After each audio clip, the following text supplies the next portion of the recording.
Venezia e la sua laguna, lo sappiamo, sono dei luoghi esposti in modo molto diretto al cambiamento climatico e in particolare all'aumento del livello medio del mare. Vorrei ragionare su alcuni effetti che è prevedibile, sappiamo che questo innalzamento del medio mare avrà sulla laguna, anche in presenza delle opere di edificio della città.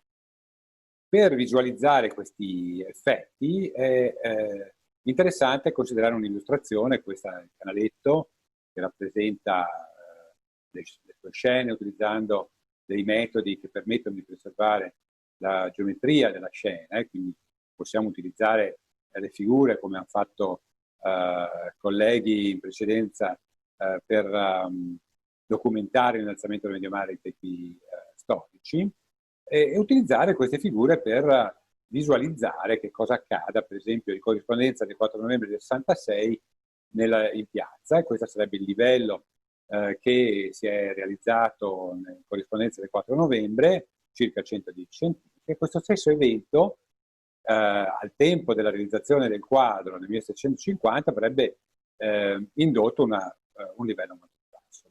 Sappiamo, grazie ai modelli matematici utilizzati dal pannello intergovernativo sui cambiamenti climatici, che nel futuro le cose cambieranno e che quindi quello stesso tipo di evento produrrà degli effetti molto maggiori, circa 170 cm in piazza. Come lo sappiamo? Lo sappiamo anche perché a Venezia abbiamo una serie di osservazioni molto importanti che ci dice, appunto, della salute, che dal 1872 ad oggi c'è un innalzamento del medio mare di circa 35-37 cm.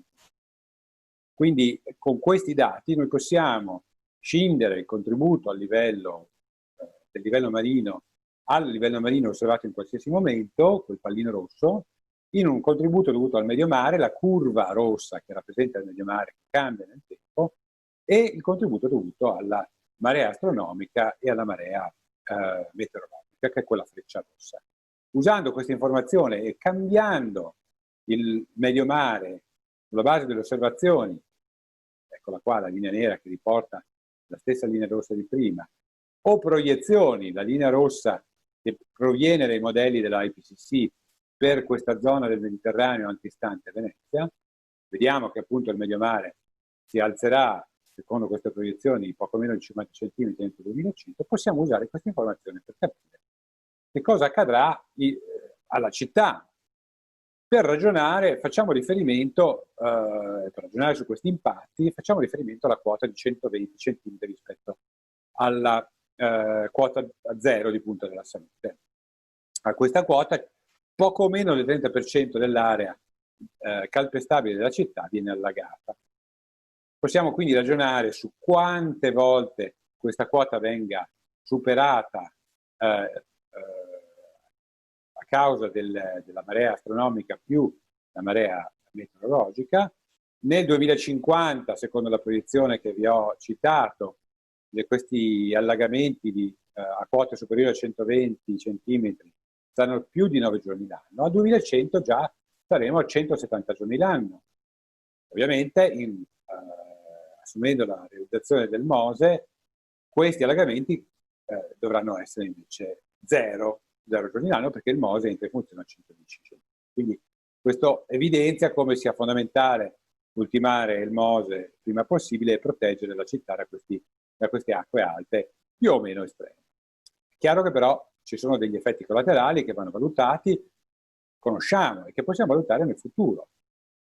Se usando quei dati e quelle proiezioni andiamo a valutare quante volte il MOSE entrerà in funzione nel futuro, nel 2050 ci aspettiamo che lo faccia in media 20 giorni l'anno, nel 2100 già saranno 260 giorni l'anno.